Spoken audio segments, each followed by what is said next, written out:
আসসালামু আলাইকুম। আজকে সঙ্গ অনেক লোকের সাথে দিছি, কিন্তু আজকে দিলাম লাস্টে এসে লাগেন দিলাম আপনার শয়তানের সাথে একটা সঙ্গ। এখন শয়তান রে সালাম দিছি, ঠিক আছে, আর শয়তানে আমারে বলতিছে কি যে সালাম কালাম দিলে আমার কাছে আইসো না। তাহলে উনি কি শয়তান? উনি সে তো একজন মানুষ। তার সর্বপ্রথম কথা, যে বলে যে শয়তানকে দেখা যায় না, সে হলো শয়তান। বড় শয়তান হলো কেন সে, যে বলে শয়তানকে দেখা যায় না সে হলো কেন বড় শয়তান। শয়তানের নামে যদি কিছু থাকে তো তাকে দেখা যায়, আর যদি নাম না থাকে তাহলে তাকে দেখাও যায় না।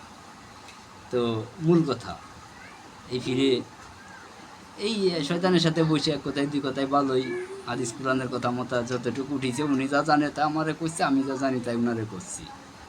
তা মোটামুটি আমার শিক্ষা মোটে একটুও নাই, মানুষের কাছে শুনে শুনে হাদিস কোরআন কিছু কিছু ভিতরে মাথায় আছে।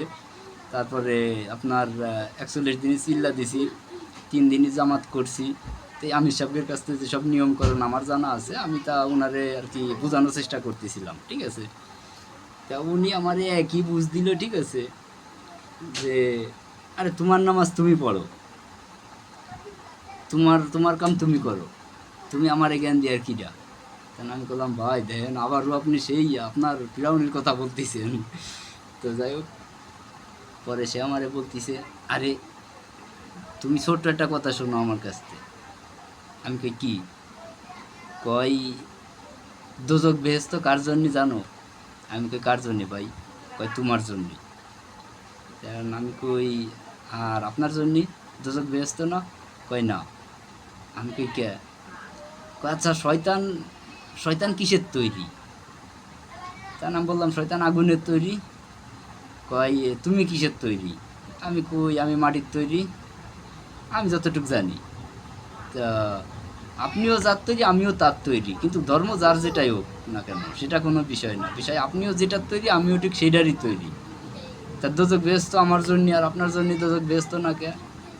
কয় আচ্ছা আমি যদি আগুনের তৈরি হই তাহলে আমার কামই তো আগুন, তাহলে দোজক মানে কি? দোজক মানে তো এটাই আগুন, এতে বড় শাস্তি আর কি আছে? তো সেই আগুনই যদি আমি তৈরি হলাম তাহলে আগুনই আমাকে কি পোড়াবে? তাই না? আমি করলাম ভাই থাক